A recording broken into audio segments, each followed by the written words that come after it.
तो दोस्तों हम लोग अब देखने वाले इलेक्ट्रोफिलिक सब्स्टिट्यूशन की पहली रिएक्शन, जिसको हम लोग बोलते हैं हेलोजिनेशन। यस, ऑलरेडी मैंने हेलोजिनेशन की डेफिनेशन बताया था तुम लोगों को कि एग्जैक्टली ये टर्म क्या है। अब हम लोग उसकी रिएक्शन देखने वाले कि यार एग्जैक्टली टर्म्स में था क्या वगैरह वगैरह। ठीक है, जैसा कि मैंने बोला था कि एडिशन ऑफ हेलोजन, उसमें तुम लोग को जो लेना है वो लो। ठीक है, तो हम लोग देखते हैं कि एक मैंने लिया यहाँ पे aryl group, that is a benzene. Okay, then अब हम लोग को पता है मैं किसकी बात कर रहा हूँ। मैं अगर हेलोजन डेरिवेटिव में देख रहा हूँ तो मुझे क्लोरोबेंजीन ले रहा हूँ, मतलब कोई भी हेलोबेंजीन ले सकता मैं। ठीक है, और अगर मैंने अल्कोहल फिनॉल ईथर बोला तो मैं फिनॉल लूंगा, और मैंने अगर अल्डिहाइड कीटोन कार्बोक्सिलिक एसिड बोला तो उसके हिसाब से उसके ग्रुप चेंज हो जाएंगे, और उसके बाद अगर मैंने अमाइन बोला तो उसके हिसाब से उसके ग्रुप चेंज हो जाएंगे, दैट इज एनिलीन वगैरह ऐसे कुछ आ जाएगा। ठीक है, बाकी पूरी रिएक्शन सेम होने वाली है।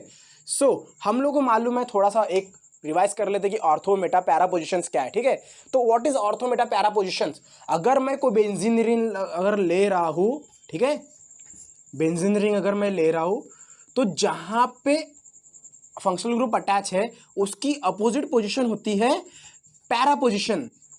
यस, और उसकी जो नेबरिंग पोजीशन है it is a ortho position, और दोनों के बीच वाली जो पोजीशन है this is a meta position. मे भी सभी को पता है, फिर भी मैंने एक बार बता दिया। ठीक है, क्योंकि इसके ऊपर हमारा एक कंसेप्ट लगेगा जो हम लोगों को यहाँ पे लगने वाला है। ठीक है, सो क्या बोला मैंने, अपोजिट जो रहेगा उसको प्यारा, उसके नेबरिंग जो रहेगा दैट इज ऑर्थो, और दोनों के बीच में जो आएंगे that is a meta position. Clear, देखते हैं आगे।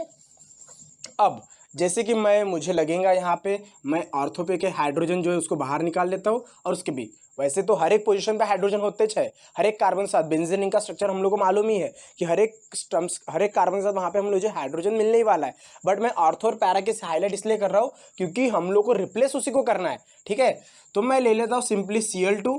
ठीक है, और इसमें कुछ कैटलिस्ट आता है अनहाइड्रस FeCl3।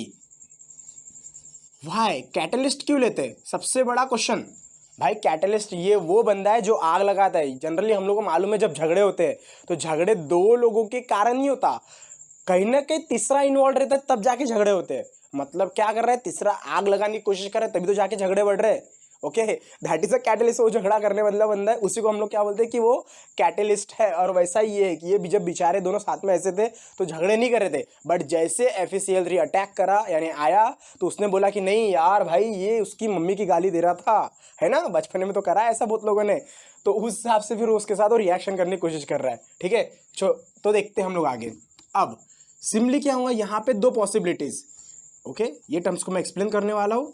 क्या बोला मैंने, दो पॉसिबिलिटीज। जैसे कि यहाँ पे Cl पे पहली पॉसिबिलिटीज है कि ऑर्थो में मैंने मतलब क्या रहेगा, ऑर्थो डाई क्लोरो बेंजीन। या फिर सेकेंड पॉसिबिलिटीज है कि ये जो टर्म है ये मुझे कहाँ दिखे, पैरा पे। ओके, क्या बोला मैंने, पैरा पोजिशन में दिखे। मतलब क्या होगा, P डाई क्लोरो बेंजीन। ठीक है, सो मतलब पॉसिबिलिटीज क्या हुई, समझा क्या। सिंपली यहाँ पे जो था HCl बाहर आया। ठीक है, एक दो, अगर मैंने Cl2 लिखा तो मैं यहाँ पे मैं दो Cl लिख सकता हूँ, ये HCl और HCl। ठीक है, और वहाँ पे जगह खाली, वहाँ पे सिंपली Cl अटैच हो गया। ठीक है, तो एक पॉसिबिलिटीज है कि ऑर्थो पे अटैच हो और दूसरी पॉसिबिलिटीज है कि पैरा पे अटैच हो। अब हम लोग इसमें देखते हैं कि ये हो क्या रहा है। ठीक है, एग्जैक्टली इस टर्म में हो क्या रहा है। तो अब जब ऑर्थो पे आ रहा है तो ये नेबरिंग पोजीशन है, और पैरा पे अपोजिट वाली पोजीशन है। ठीक है, तो इसीलिए ये हम लोग को जो दिखता है ये बनता है मेजर प्रोडक्ट और माइनर। मेजर और माइनर का मीनिंग सभी को पता है मेरे हिसाब से। मेजर मतलब ज्यादा, माइनर मतलब कम। ठीक है, मतलब अगर 51% कोई चीजें परफॉर्म हो रही है it is also called as a major product. ठीक है, तो याद रखना, मतलब मैक्सिमम पॉसिबिलिटीज ये है। क्यों, उसके रीजन थोड़ा समझ लो एकदम सिंपल वे में। पैरा के पोजीशन सबसे दूर होती है फंक्शनल ग्रुप के, तो इजीली ये क्या कर सकता है, रिएक्शन मतलब वो बॉन्ड तोड़ सकता है, बट जो पास वाला है वो नहीं तोड़ सकता। ठीक है, चलो कंपेयर करते हैं हम लोग इसको फिर से। ऐसा मैं कुछ बोल नहीं रहा बट कंपेरिजन के लिए। ठीक है, अगर तुम्हारे पास में कोई है, जैसे अगर तुम लोग अगर होम टाउन में रह रहे हो तुम लोग, ठीक है, तो होम टाउन में क्या होगा कि पेरेंट्स का ध्यान रहने वाला है हमारे ऊपर। मतलब यार चाह कर भी बिगड़ने वाला है नहीं, मतलब रिएक्शन होना पॉसिबिलिटीज कम है, दोस्त भी आएंगे तो रिस्ट्रिक्शन होंगी, भाई ऐसा मत कर, अरे पप्पा बोलेंगे वगैरह वगैरह, ऐसा चालूंगा।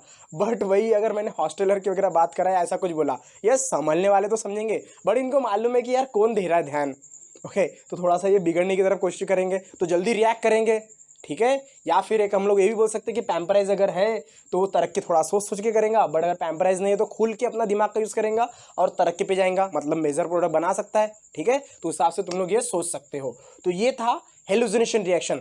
हेलुसिनेशन मैंने क्लोरीन ऐड करा था, इसको तुम लोग क्लोरीनेशन भी बोल सकते हो, फिर ब्रोमिनेशन भी हो सकता है, वैसे ही क्या बोलते हैं अदर आयोडीनेशन वगैरह वगैरह सब टर्म्स आ सकते हैं, ठीक है। तो ये सिर्फ तुम लोग याद रखना, ओके। देन इसी में हम लोग दूसरा देखते हैं, that is called as a sulphonation, ठीक है। सल्फोनेशन देखते हैं। सल्फोनेशन में क्या बोला था मैंने, सिंपली सल्फोनिक ग्रुप ऐड हो रहा है बोला था, ठीक है। तो वही सेम प्रोसेस रहेंगी। मैं इसको क्लीन कर दूं ताकि हम लोग आगे की रिएक्शन देख लें। What is a sulphonation, already हम लोगों ने लास्ट लेक्चर में मैंने तुम लोगों को शॉर्ट में रिव्यू कराया था कि सल्फोनिक ग्रुप ऐड हो रहा है मतलब सल्फोनेशन हो रहा है। सो सेम स्ट्रक्चर लेंगे हम लोग। चलो लास्ट टाइम हम लोगों ने ये लिया था, क्या बोलते हैं हम लोग, हेलोजन लिए थे, अभी हम लोग लेते हैं अल्कोहल फिनॉल वाला टॉपिक्स में से, ताकि ऐसा यानी याद रहे। तो मैं ले रहा हूँ फिनॉल, सिंपल सा स्ट्रक्चर, ओके। सो अब मैं क्या कर रहा हूँ, इसमें सल्फोनेशन बोल रहा हूँ। तो सल्फोनेशन ग्रुप आता कहाँ से, SO3H ग्रुप, ठीक है। एग्जैक्टली ये है क्या समझो, H2SO4 मतलब क्या है, ये कहीं ना कहीं H2SO4 ही है। जो तुम लोगों को लग रहा है कि वो सल्फोनिक ग्रुप, तो SO3H जो ग्रुप है क्या है, ये सल्फोनिक ग्रुप है। तो ये याद रखना है तुम लोगों को, ठीक है।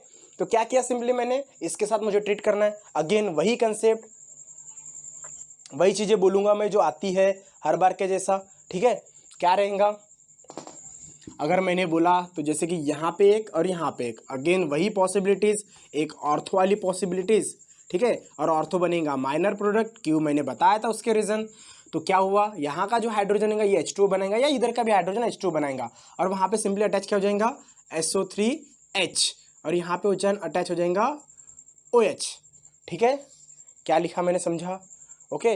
देन आगे अगेन वही उसके जैसे ही कुछ पॉसिबिलिटीज, यहाँ पे आएगा OH और ये बनेंगी SO3H। रिएक्शन में क्या हुआ समझा क्या, सिंपली क्या लिया था हम लोगों ने, फिनॉल H2SO4 के साथ ट्रीट हुआ।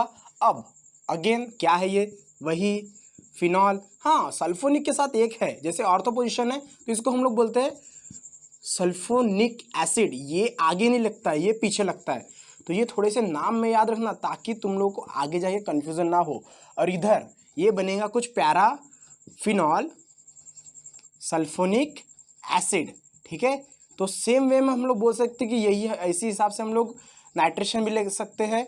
तो नेक्स्ट लेक्चर में मैं नाइट्रेशन और फिर आगे Friedel Craft alkylation and acylation short में बताने वाला हूँ, ठीक है। तो मिलते हैं हम लोग नेक्स्ट लेक्चर में नेक्स्ट टॉपिक के साथ। Thank you.